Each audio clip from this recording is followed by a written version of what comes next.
I met with Napper Tandy, and he took me by the hand, and he said, "How's dear old Ireland, and how does she stand?"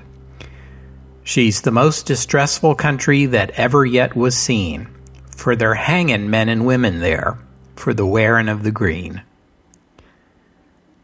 Welcome to the history of the 20th century.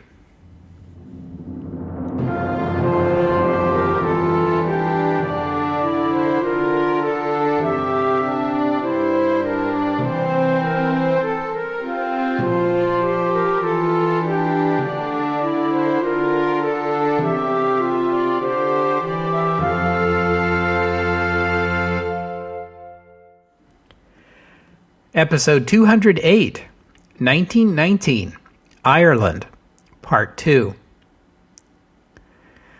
Last week we looked at the situation in Ireland through the beginning of 1919. By that time, the recently elected Sinn Féin members of the British Parliament met in Dublin instead and organized themselves as the Dáil Éireann, the Parliament of the Irish Republic. That same day, Irish volunteers, and I might just as well start calling them IRA fighters now, ambushed and captured a shipment of gelignite and detonators, also killing 2 Irish police officers. Both of these events took place on January 21st, 1919.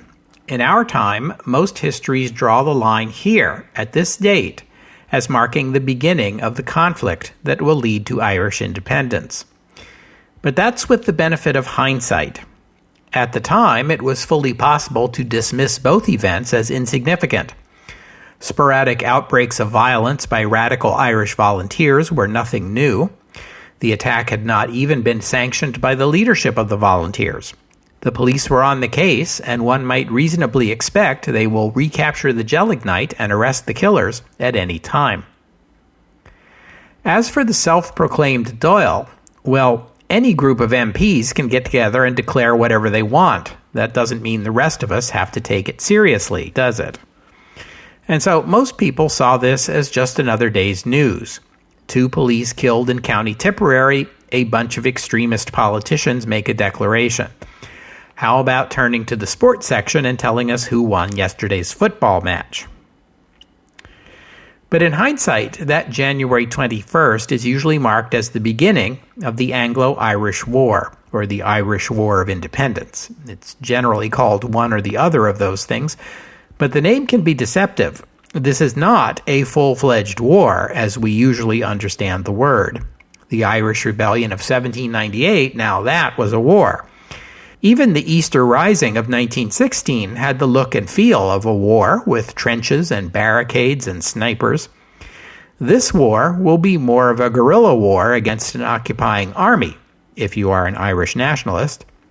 But it also had some of the character of a guerrilla civil war, with Irish folk on both sides of the conflict. The government of the United Kingdom ruled Ireland through the Chief Secretary for Ireland, who at this time was the 38-year-old Scottish Liberal MP Ian Macpherson, and the Lord Lieutenant of Ireland, or Lord Lieutenant if you're British, who functioned as the King's representative, and thus effectively the Viceroy. At this moment, that role was held by Lord French, who was formerly known as Sir John French, who, you'll recall, commanded the British Expeditionary Force in France during the chaotic days of the German offensive of 1914, during which he did not exactly cover himself in glory.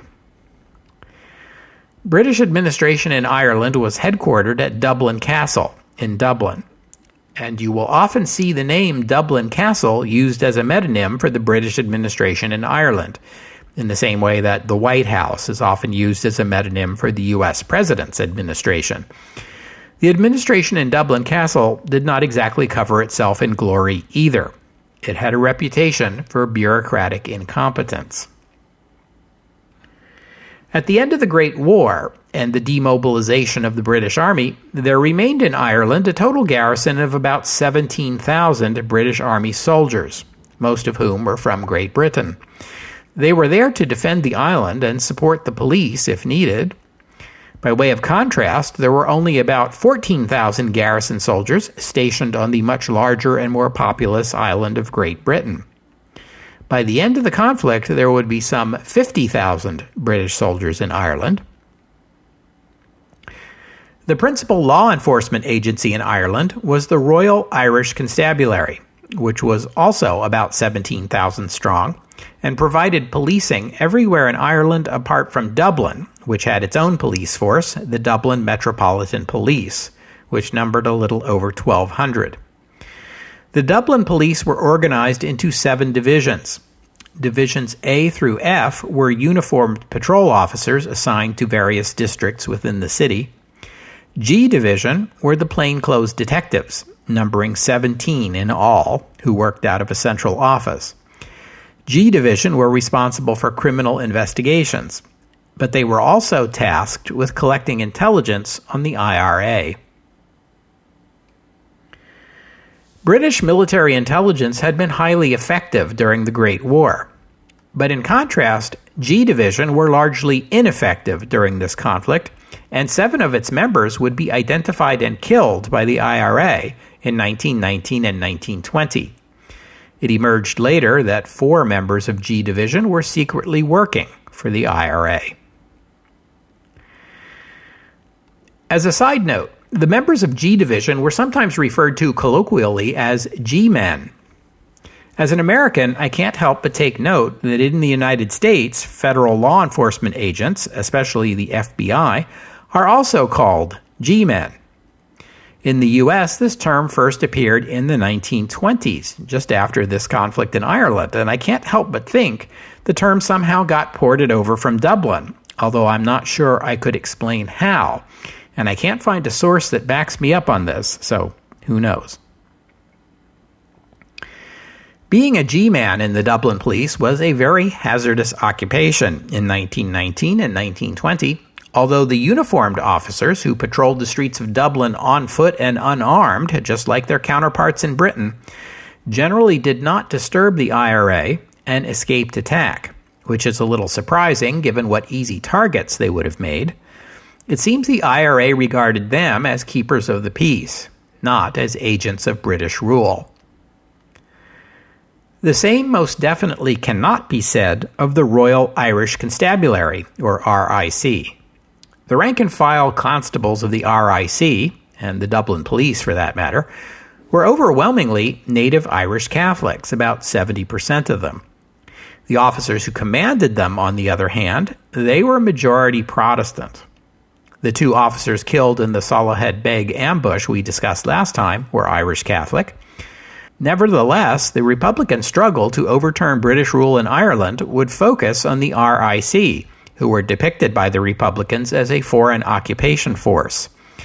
And that's where we ended last time, with the leadership of the Irish Volunteers, despite not sanctioning the violence in County Tipperary, declaring the RIC to be comparable to an invading army. If the Salahead Beg ambush demonstrated the determination and the reach of the Republicans, an even clearer demonstration came less than 2 weeks later when IRA fighters broke Sinn Féin leader and British MP Eamon de Valera out of Lincoln Prison in Lincoln, England. That was February 3rd. In March, the IRA struck again, attacking Collinstown Aerodrome, a Royal Air Force base outside Dublin, where they captured 75 rifles and several thousand rounds of ammunition. 5 of the 30 raiders were well acquainted with the base, since they worked there. On April 1st, at the second meeting of the Dáil, the official government of the Irish Republic was reshuffled. Eamon de Valera, now free from prison and in hiding from British law enforcement, was named President of the Dáil, effectively Prime Minister of the Republic. Among the 7 other members of the cabinet were a couple other names we've run into before in the podcast. Owen MacNeill, who was titular leader of the Irish Volunteers at the time of the Rising, although he was not himself involved, and Constance Markievicz, a veteran of the Rising and first woman to be elected a member of the UK Parliament, though she is now serving as the first woman member of the Irish Dáil. Also in the cabinet, Arthur Griffith, the original founder of Sinn Féin back in 1905, and Michael Collins. Collins was the titular Minister of Finance for the government. These Irish government ministries were largely pro forma. At most, they were one or two people working out of someone's home. But as finance minister, Collins organized a bond sale that raised hundreds of thousands of pounds to finance the new government. But his role in this story is far larger than that. The 28-year-old Collins was also a veteran of the Rising, where he fought with Patrick Pearse at the Dublin Post Office, the headquarters of the rebellion, which made him something of a protege of Pearse's. By this time, he was one of the leaders of the Irish Volunteers and part of the team that had busted De Valera out of Lincoln Prison. He would soon be elected president of the Irish Republican Brotherhood, which, in the eyes of the IRB, made him president of the Irish Republic. Whatever the government of the Republic was on paper, in fact, Michael Collins was one of its most important leaders, a rival of De Valera's for leadership in the fight for Irish independence, and these two did in fact butt heads many times over questions of strategy. Collins would also be named Director of Intelligence for the IRA.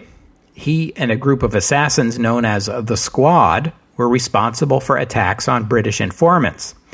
This is the group that would kill those 7 G-men of the Dublin police over the next year. He was probably the most wanted man in Ireland, but British attempts to apprehend him were hampered by the fact that they had no photographs of him and didn't know what he looked like, which allowed Collins to move about Ireland openly and in relative safety, which was a boon to his intelligence gathering and strategizing. De Valera, meanwhile, eventually left the British Isles for the United States, once it became clear that the Irish Republic's campaign for international recognition and a place at the Paris Peace Conference had failed. He spent the next year and a half in America, safe from arrest by British authorities, where he campaigned for U.S. support and recognition for the Republic, unsuccessfully, and raised funds for the new Republic. He was much more successful in this second endeavor, raising over $5 million US from the Irish-American community, a figure that exceeded all expectations. Meanwhile, back in Ireland, the Dáil passed a resolution calling on the people of Ireland to resist British rule by ostracizing members of the Royal Irish Constabulary, and this would become a key tactic in the Irish struggle. Police and their families were shunned. Merchants were pressured not to do business with them. One undertaker's hearse was destroyed by the IRA in retribution for his providing funeral services to the family of a dead constable. Police were known to buy their groceries at gunpoint, as that was the only way to get the shopkeeper to sell to them. And attacks on the police became routine. The RIC had hundreds of what were called barracks across Ireland, although this was a rather grand name for something that was more like a small, unfortified house, in which typically 4 to 6 police would live and work while on duty. Many of these barracks were in remote locations, making them easy targets for organized raids. In the early months of the fighting, constables were more often than not given warning before the shooting began, and many surrendered without resistance, after which the IRA fighters would simply confiscate their firearms and leave. But by autumn and winter and into 1920, the conflict became increasingly bloody and bitter, and killings of police constables by ambush became the norm. Given these circumstances, life as a constable became very hard. Many were single young men who could no longer get a date, since any girl who dared to be seen in public with them was subject to harassment herself. Some got their heads shaved for the crime of fraternizing with the declared enemy. Officers with families were in an even more difficult situation, as living at home with the wife and kids became practically impossible. Many sent their families away and lived full-time in the barracks.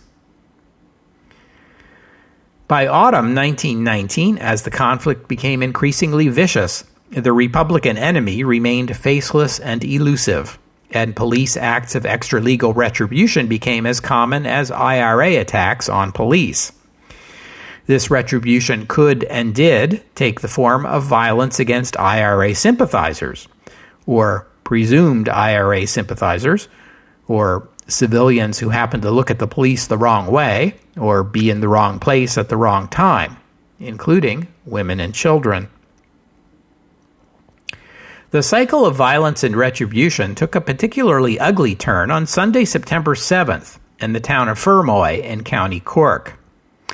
That morning, a group of local IRA fighters, commanded by Liam Lynch, ambushed a group of 18 British soldiers who were on their way to Sunday services at the local Methodist church. The goal was to capture their weapons, which they did, but in the melee, one British officer was killed and 3 others wounded. The IRA group succeeded in capturing the soldiers' weapons and escaping the scene. This was the first IRA attack directly on the British Army. It would not be the last. The following day, a civilian inquest was held, but the inquest refused to return a verdict of murder on the grounds that the killing of the soldier was unintentional. This infuriated the British troops, and that night a mob of about 200 soldiers, many of whom had been drinking, took their revenge on the town, breaking windows and looting shops, with particular attention paid to properties owned by members of the inquest jury. The Republicans publicized this incident for propaganda purposes, referring to it as the Sack of Fermoy, which was rather overstating the incident. But in any case, this would be the first incident of retribution against Irish civilians and Irish property by British soldiers ostensibly assigned to protect law and order. It would also not be the last. The British Army leadership had a lot of other irons in the fire in 1919, as we have already seen. There was unrest in Egypt and in India. British soldiers were on occupation duty in many places, including areas of the former Ottoman Empire. This was in addition to demobilizing the BEF and shrinking the army back down to peacetime numbers. The violence in Ireland hardly registered until the ambush in Fermoy, and even then, British officials were reluctant to move large numbers of British soldiers into Ireland. This would only serve to confirm everything Irish nationalists ever said when they described Ireland as a nation under British occupation. But with the IRA growing more brazen, with attacks on small rural police barracks becoming routine, and now a daring strike against the army itself, something needed to be done. British Army numbers in Ireland would be beefed up. But the British administration in Ireland was still reluctant to put the army on the front lines of this struggle. And so in early 1920, they began recruiting new police constables in Britain to send to Ireland to augment the numbers of the RIC. Most of these new recruits were young English or Scottish men recently discharged from the army. Because the RIC was short on uniforms, these new recruits typically wore outfits that were a mishmash of the dark green of the RIC and the khaki of British Army surplus, hence their nickname, the Black and Tans. Most of them were veterans of the Great War. They'd fought in France, and they'd seen some stuff. Their training in civilian policing, on the other hand, was rudimentary. Thus, the Black and Tans tended to be hard men, unsympathetic, often violent, and too often prone to the same sort of reprisal violence that was seen at Fermoy against civilians assisting the IRA, or believed to be assisting the IRA, or suspected of sympathizing with the IRA, which, face it, that last category could be just about anyone on the island. There was a second group of recruits from Britain, distinct from the Black and Tans, or maybe a distinct group within the Black and Tans, depending on your point of view. These were the RIC auxiliaries. They were also recruited mostly from former British soldiers, but these were from the officer corps, and whereas your ordinary Black and Tan was meant to serve as a regular constable, the auxiliaries were officers who were meant to command, and who were meant to take the war to the IRA. These auxiliaries were the most feared of the forces fighting for the British and were responsible for more than their share of extra-legal violence and killings. Unlawful violence by the Black and Tans and the auxiliaries became all too common. The official British position was to deplore such acts, but little was done to rein these ex-soldiers in, leading many people on both sides of the conflict to conclude that the reprisals were unofficial British policy. One political figure in Britain quipped that as far as he could tell, the government position was that Black and Tan reprisals were not happening, but they were also a valuable tool in quelling the unrest in Ireland. In truth, they probably did more than anything else to drive the Irish public into supporting the Republicans.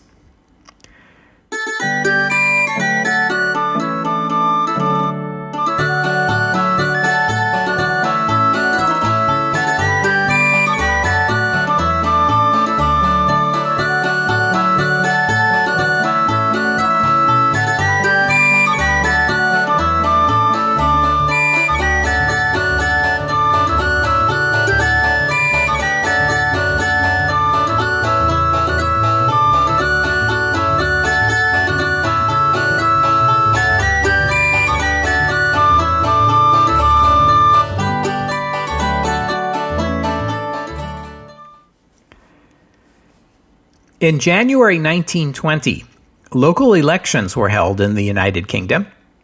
In Ireland, Sinn Féin won control of a number of local councils.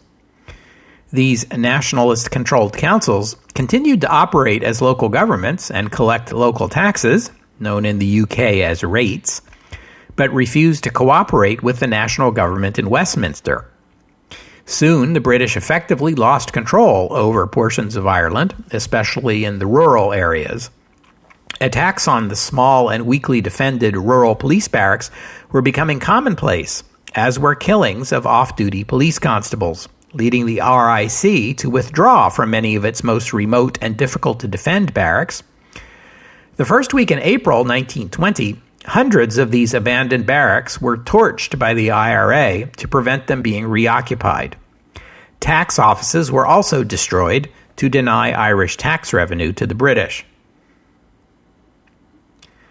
By the summer of 1920, the courts and the legal system in Ireland had all but collapsed. Judges were also among the IRA's targets, and local people simply refused to serve on juries. This further hardened the attitudes of the police, who were fighting and dying in order to bring in lawbreakers, who then went unpunished because the courts weren't functioning. This further radicalized the RIC, and especially the Black and Tans, who took it as a sign that their only recourse was to take the law into their own hands. Retaliatory and extrajudicial violence and killings soared. In August, the British Parliament passed the Restoration of Order in Ireland Act, meant to address the breakdown in civilian law enforcement.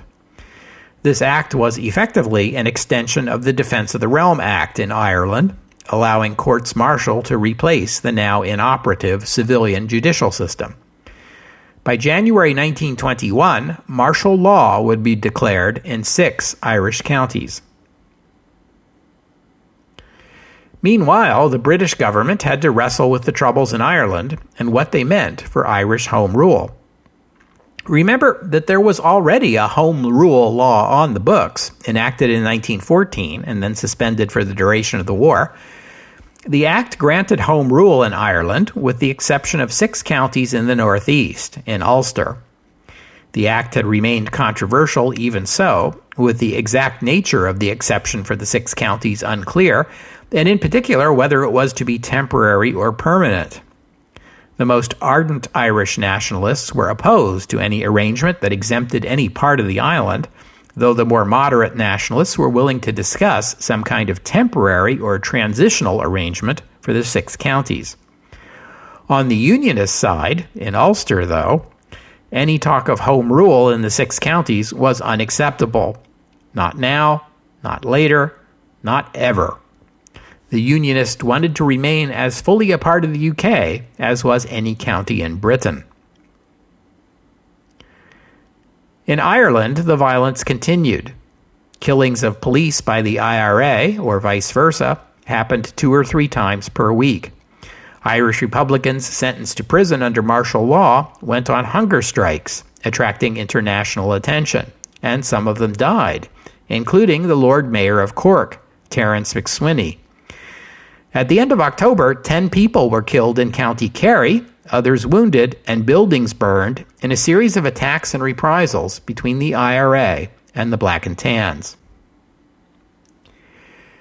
With IRA attacks proving impossible to quell, and with the plainclothes police officers of Dublin's G Division also under attack, British Army intelligence organized and trained an undercover unit of about 20 current and retired Army officers to form a special intelligence unit tasked with infiltrating the IRA to gather information and target its leaders, especially the elusive Michael Collins.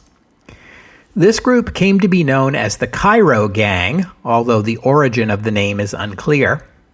The sources often say it was because these officers had previously worked together in military intelligence in Cairo, Egypt during the Great War, but it doesn't appear this is true.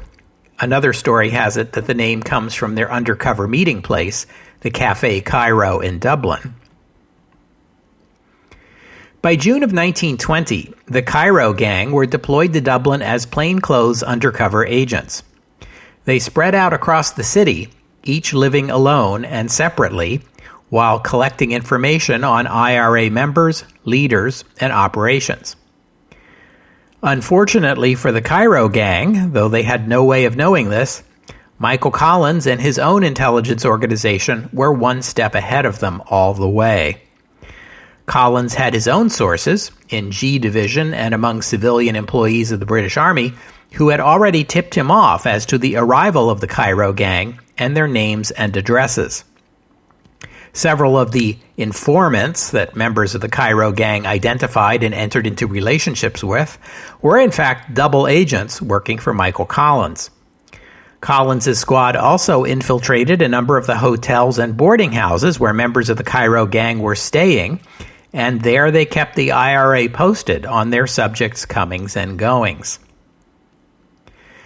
This cat-and-mouse game went on for weeks, while Collins and his associates drew up a hit list of 35 names of members of the Cairo Gang and their informants.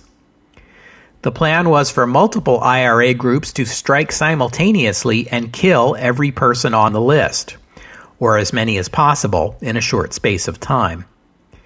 The date chosen for the strike was Sunday, November 21st, 1920, because that afternoon the Dublin Gaelic football team would be hosting Tipperary in a widely anticipated match, and it was thought that the extra crowds and bustle on the streets of the city would make it easier for the IRA groups to move unseen, while also making it more difficult for the police to track their movements. The hit squads began their attacks at 9 a.m. Many of the targets were not at home, or the fighters targeting them were unable to find the right location. Even so, about a third of the targets were hit. 15 people were killed, including 9 British Army officers, 1 RIC police constable, and 2 auxiliaries, along with a few civilians. 3 others were wounded, at a cost of 1 IRA fighter wounded and 1 captured. Other intelligence agents and their informants who had escaped the morning attacks fled to Dublin Castle for their own safety. The British military intelligence operation in Ireland had just been decapitated. This number of killings by itself would have been enough to mark this Sunday as a particularly bloody day in the struggle. But the day was still young. Word of the killings circulated among the public in Dublin, but the public was becoming accustomed to news of violence between the IRA and the army and police. An unhappy business though it might be, few Dubliners who were planning to attend that afternoon's Gaelic football match saw any reason to change their plans. About 5,000 spectators showed up to watch the game against Tipperary, which began at 3:15 that afternoon. About 10 minutes into the game, large numbers of British soldiers, Irish police, and auxiliaries pulled up, intending to raid the football match. Ostensibly, their goal was to seal off the football ground and search every man as he left. But that's not what happened. The police ran into the grounds and began firing. They claimed to have been fired on first, but there is little evidence to support this. As panicked crowds fled the stands, police fired on them. The shooting continued for about 2 minutes, and hundreds of rounds were fired. 12 people were shot and killed. 2 more died after being trampled in the panic. Dozens more were injured. The fatalities included a woman, 3 boys aged 10, 12, and 14, and one of the football players. After the shooting ended, the crowd was searched. The authorities recovered 1 handgun. No one was arrested. As if that weren't enough death for one day, later that evening, 3 IRA prisoners held at Dublin Castle were shot and killed. British authorities said they were attempting to escape, a claim believed by virtually no one. This day would go down in Irish history as Bloody Sunday. The events of this day would become headline news around the world and would be compared to the Amritsar massacre in India 19 months earlier. There is some truth in the comparison, although Amritsar saw about 20 times as many people killed. The RIC auxiliaries who participated in the Bloody Sunday killings at the football match had made their point and had added to their fearsome reputation. But there were leaders in the IRA who not only refused to be cowed, but were grimly determined to meet escalating violence with still more violence. On that very day, Bloody Sunday, a group of 36 IRA fighters in County Cork was organized by a local leader named Thomas Barry. Out in the rural counties, IRA fighters made it a habit to avoid engaging the auxiliaries, who were deemed seasoned and dangerous fighters. But now Barry began planning a deliberate attack aimed at a local auxiliary unit that patrolled his part of the county. These auxiliaries followed the same patrol route each day, which you could view as defiant confidence or reckless swagger. Barry was determined to take the fight directly to the auxiliaries, both as a reprisal for Bloody Sunday and as a demonstration that the IRA was strong enough to take on the toughest Britain had to offer. Barry's unit ambushed 2 lorries filled with 9 auxiliaries each along a rural stretch of road near the town of Kilmichael at sunset on the very next Sunday, November 28th. After a short but vicious firefight, 17 of the 18 auxiliaries lay dead, as did 3 IRA fighters. The other auxiliary was gravely wounded and only survived because he was mistaken for dead. This was some of the worst violence yet, and the single bloodiest day for the Crown's forces. Even some of the IRA fighters under Barry's command were reportedly shaken by the experience. Each side accused the other of underhanded tactics. The British said the IRA had tricked the doomed patrol by wearing British uniforms. The IRA side claimed they had killed the entire force only because some of the auxiliaries had feigned surrender, then opened fire on the IRA column when they approached to accept it. Neither claim is given much credence these days. Less than 2 weeks later, martial law was declared in County Cork. The IRA was not impressed. The very next day, they attempted another ambush of an auxiliary patrol, this one in the city of Cork, on a patrol just leaving its headquarters. This attack was less successful. The auxiliaries were able to drive the IRA off, although 12 of their number were wounded. One of them later died of his injuries. Later that night, 2 IRA fighters, who were brothers, were tracked back to their home, apparently with the aid of a bloodhound, and were shot dead by auxiliaries in the middle of the night. But by that time, large sections of Cork were already ablaze. Auxiliaries went up and down St. Patrick's Street, the commercial center of the town, setting fires in shops and homes. Cork City Hall and the town library were also destroyed. Members of the Cork Fire Brigade reported that auxiliaries interfered with their attempts to put out the fires by such measures as cutting the fire hoses. About 40 shops and 300 homes were destroyed that night. That the auxiliaries executed the burning of these buildings so quickly and methodically argues that an act of retribution against the town was probably already being planned before the latest IRA ambush, probably in retaliation for the earlier Kilmichael ambush. In the House of Commons in Westminster, the government's Secretary for Ireland denied that the Crown forces had any role in the burning of Cork and blamed the fires on the IRA. The auxiliary unit in Cork was reassigned to a different town, though the unrepentant auxiliaries took to wearing a burnt cork on their hats as a badge of honor. Get it? Cork was burned on the night of December 11th, 1920, and a Christmas came and went, and a new year dawned, and few could argue that the conflict in Ireland was becoming more bitter, crueler, and more bloody with each passing day. In early 1921, Crown forces began a policy of official reprisals, under which IRA attacks would trigger the destruction of homes and property at the site of the attack. If you can remember all the way back to episode 12, the British employed a similar policy of reprisals against ambushes during the Anglo-Boer War. But the official reprisals, like the unofficial reprisals, only seemed to underscore the message that even in the eyes of the British, the Irish were a people apart. We'll have to stop there for today. I thank you for listening, and I would especially like to thank Sean for making a donation, and thank you to Nick for becoming a patron of the podcast.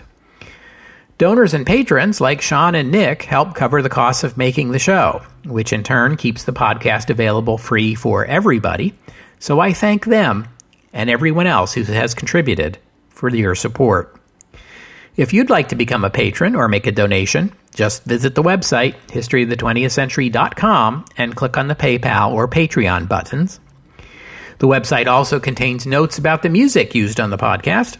Some of it is my own work.